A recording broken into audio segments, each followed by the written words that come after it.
heart that's full of faith-filled helplessness.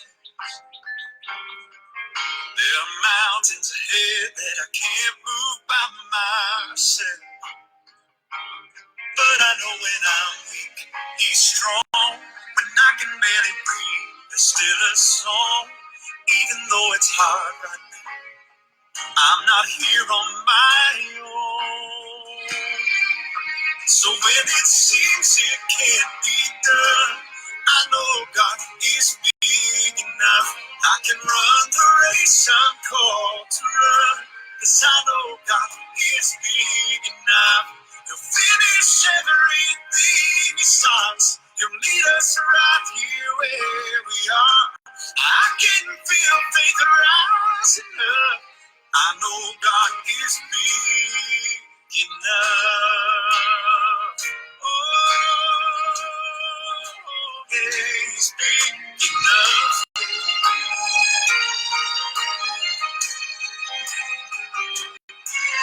On the days that the shadows of doubt make me feel small,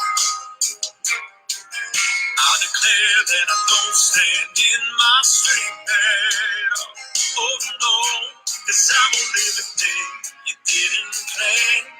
Every single moment is in your hands. Even if the whole world shakes, you're the rock on which I stand.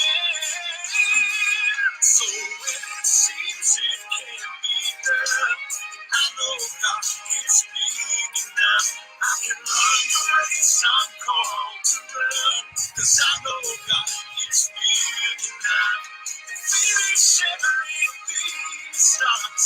You'll meet us right here where we are. I can feel faith rising up. I know God is big enough. Bigger than the fear that surrounds me. Bigger than the chains that bound me. Bigger than the story my past can tell.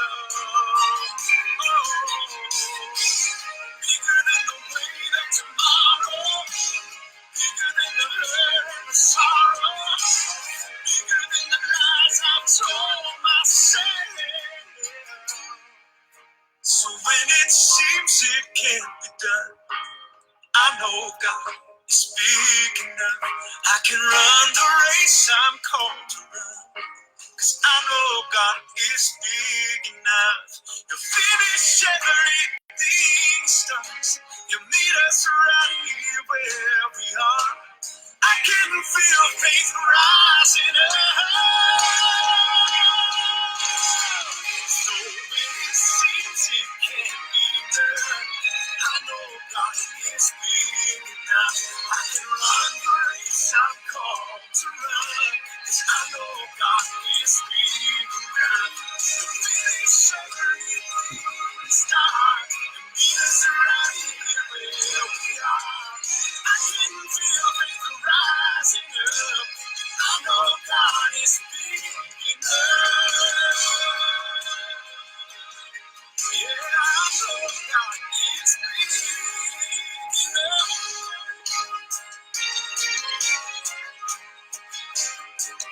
He's big enough.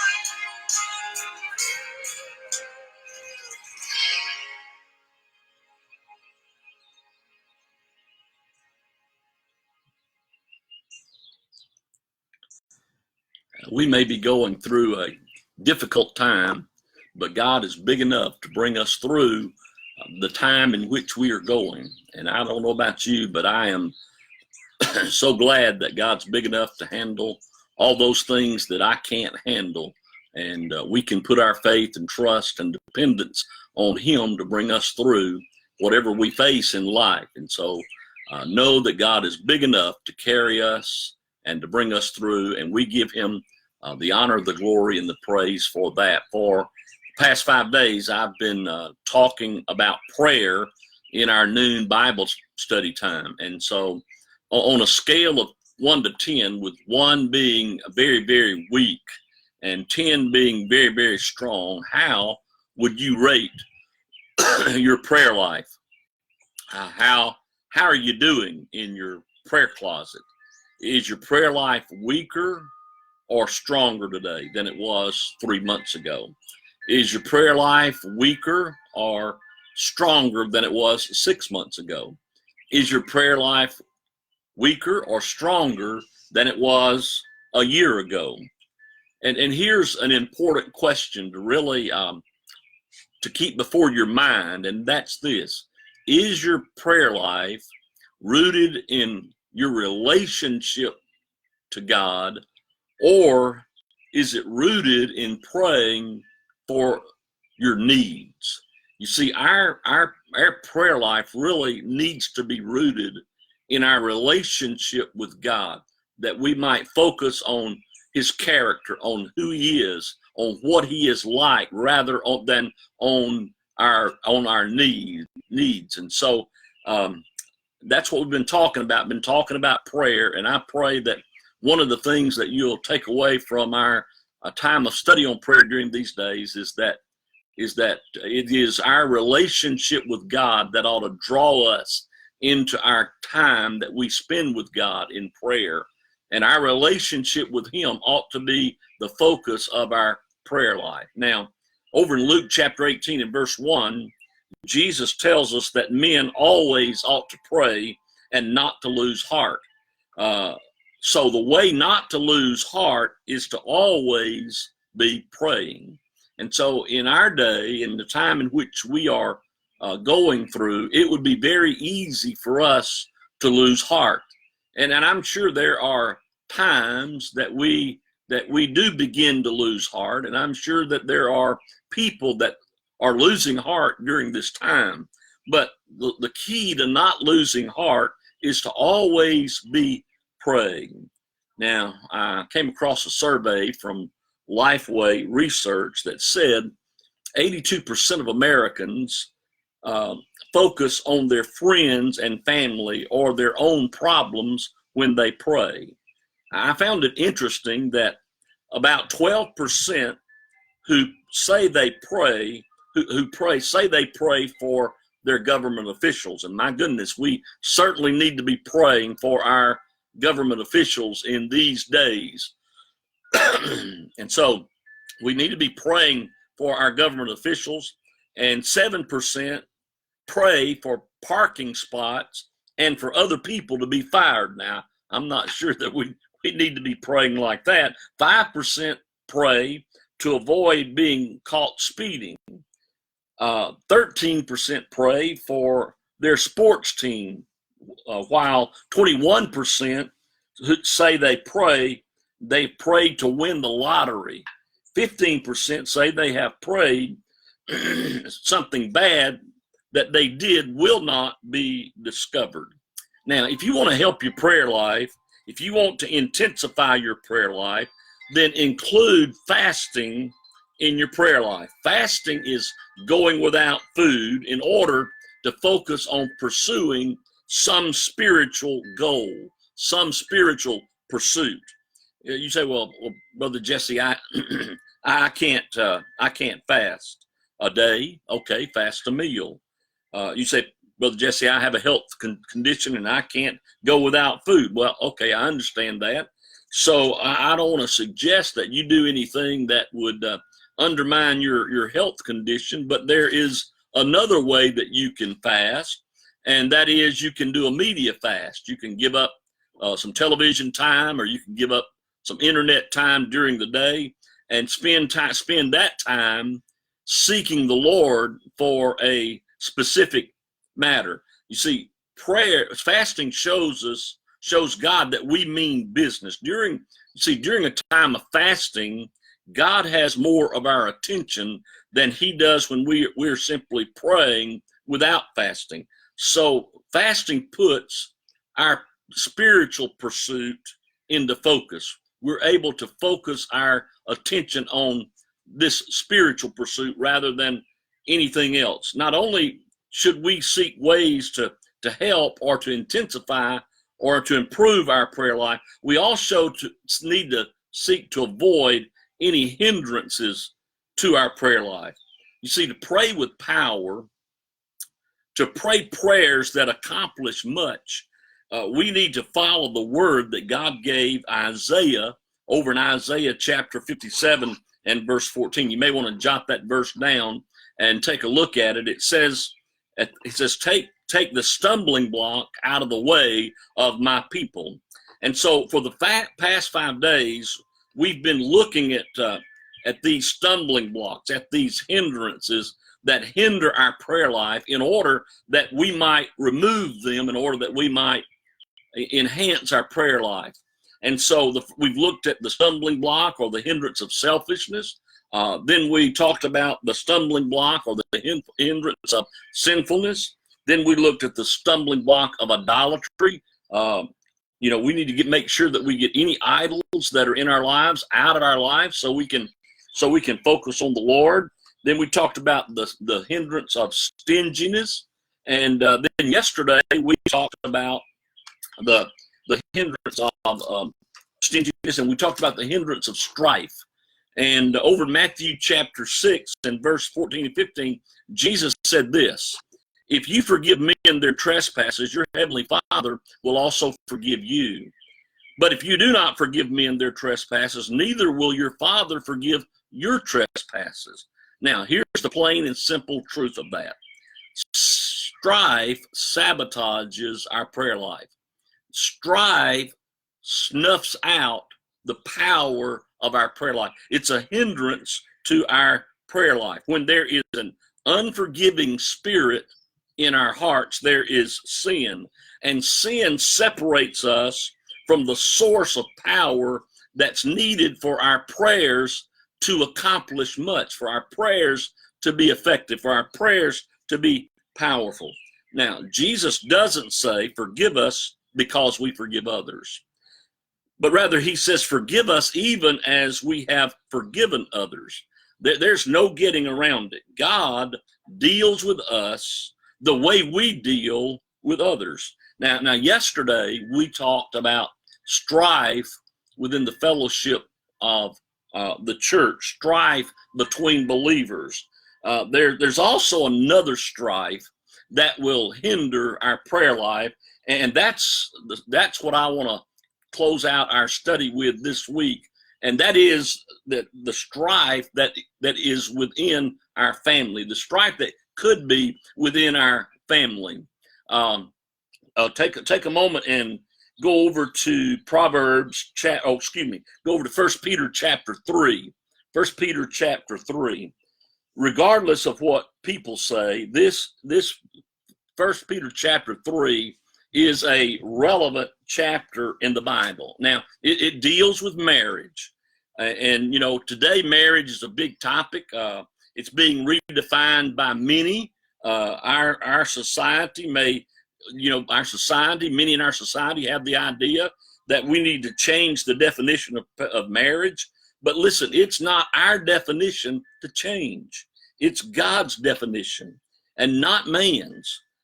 We may change our definition of marriage only when God changes his. And I've got news for you. Our God is immutable. He is unchanging, and he is not going to change his definition of marriage to suit what society desires, because marriage is not society's institution, it's God's institution. But Peter comes here in 1 Peter chapter 3, and he talks about marriage. He talks about the husband and wife relationship. The verse that I want to focus on is verse 7, where Peter says this. He says, "Husbands, likewise, dwell with them with understanding, giving honor to the wife as to the weaker vessel, and as being heirs together of the grace of life." Now, I want you to notice the last part of verse 7. He says that your prayers may not be hindered. So you see, there is a connection between my relationship with my wife and my relationship with God in prayer. And if there is strife in my relationship with my wife, then it hinders my prayer life, and God will not hear and answer my prayer. Now, it's not that he cannot, but he will not, because there is this strife that exists between my wife and myself. So here's our word that we've been recently looking at. It's the word hindered. He says, make sure that you're rightly related to your spouse so that your prayer life would not be hindered. Now, what does it mean that our prayers may not be hindered? Well, the Greek word that's used here means it speaks of being cut off. It's used over in 1 Thessalonians chapter 2 and verse 18, where Paul says, therefore we wanted to come to you, even I, Paul, time and again, but Satan hindered us. There's the word. It means he cut us off. Paul is saying, listen, I planned to come see you, to come visit you, but Satan cut off my path. He cut off my path, and I could not come because he cut off that pathway. It's used in Galatians chapter 5 and verse 7, where Paul says, you ran well, who hindered you from obeying the truth. There's the same word. It means to be cut off. This word describes impeding one's course by cutting off his way. It was used of the military cutting up the road and throwing obstacles in the path of the approaching army, that an approaching army may travel, so that their attack against them would be impossible. So you could translate verse 7 this way, that your prayers may not be cut off. Now here's the point. An unholy relationship between a husband and a wife will hinder their prayer life. When things aren't right in our marriage, then our prayer life will be hindered. It will be cut off from the ear of God, cut off from the hand of God. So now strife in marriage hinders a number of things. To begin with, strife in marriage hinders the practice of our prayer life. Now let's be honest. When you're spatting with your spouse, the last thing you really want to do is pray. And so the prayer closet door is closed. It may even be locked because you have no interest in praying because you're spatting with your spouse. So it hinders the practice of prayer. And so, we may fuss and argue. We may raise our voice and present our side of the case. We may walk out of the room in anger, but prayer is not practiced. It's not even on our mind. And now, strife in marriage can become so deep that we don't want to talk to anybody, including God. And so strife with your marriage, with your spouse, hinders the practice of your prayer. That's why it's so important that we stay in a right relationship with our spouse. Here's the second thing that strife hinders in prayer. Strife in marriage not only hinders the practice of prayer, strife in marriage also hinders the people of prayer. That is, you say, well, who are the people of prayer? Us. That's who. Strife in marriage hinders our walk with God. The very ones you are counting on, that you're counting on our prayers most, suffer the most. You see, it causes us to suffer the most. You see, your family needs your prayers to accomplish much. Your friends need your prayers to accomplish much. Your Sunday school class need your prayers to accomplish much. Your church needs your prayers to accomplish much. And see, when you have strife with your spouse, it not only hinders the practice of your prayer life, it hinders the people of the prayer. I'll tell you something else that strife with your spouse hinders. It hinders the power of God. You see, strife with your spouse cuts off the power supply, the power source, the power channel of your prayer life. When we have strife with our spouse and then we come to God in prayer with our petitions, he looks at us and says, I'll tell you what, you get things right with your wife or with your husband, and then we'll talk. And so sometimes when you're going through your prayer life and you're praying and your prayers seem to be going going unanswered. I mean, prayer, the heavens just seem to be silenced. And you examine your prayer life, and your motives are right. There's no selfishness in what you're praying. Your sins are confessed and up to date. There's no sin that's a barrier there. All of the idols have been removed from your life. You don't have a clenched fist, but you've got an open hand. There's no stinginess in your life, and there's no strife between you and someone else in your church or some other believer. Then you need to look at your relationship with your spouse. Maybe there's strife with your spouse, and that strife with your spouse will hinder your prayer life. And you may be coming to God and praying for some specific need in your life, in your family's life, in some other need, some way, and God may be silent. And here's what He's saying to you in that silence: hey, if you really want to talk to me and you want me to hear you, you go and you get right with your wife, and then we'll talk.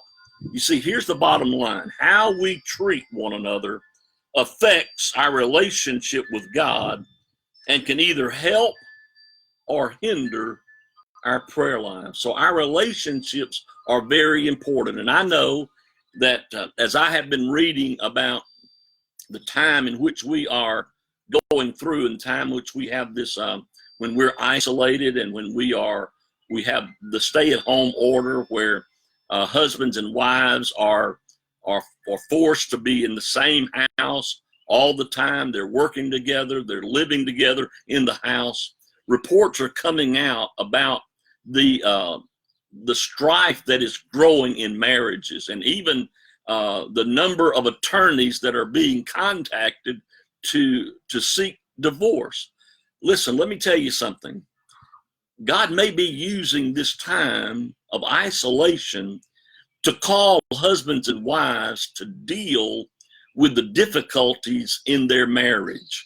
You see, this time of solitude, this time of being quarantined, is it's not causing anything to happen in a marriage. You see, it's just revealing what's already there. And if your marriage is going through difficulty, then this time is exposing that. Don't take this as a call to go to end your marriage in divorce. God intends for marriage to be between one man and for one woman for life. And marriage requires work. And so I want to say to you husbands and wives, as we're going through this time, use this time to allow God to reveal the difficulties that may be in your marriage, in order that you can work on that marriage and resolve those difficulties and have a stronger and healthier marriage. Now, the enemy may be using this time to destroy your marriage, but God is using this time to build your marriage and make it stronger. Your relationship with your spouse is important to your relationship with God. And if you want to be rightly related to God, you must be rightly related to your spouse. I pray that God uses these studies to help you build your prayer life, to enhance your prayer life. And may God use these studies to perhaps expose some weaknesses in your prayer life, some hindrances that are keeping your prayer life from being as effective as God desires for it to be. I pray you have a great weekend. Pray for your worship services on Sunday, and I want to encourage you to tune in wherever you worship. If they're doing Facebook Live services, you be sure to tune in and be a part of that. That is very important. I look forward to seeing you on Monday at noon. God bless you. Have a great Friday.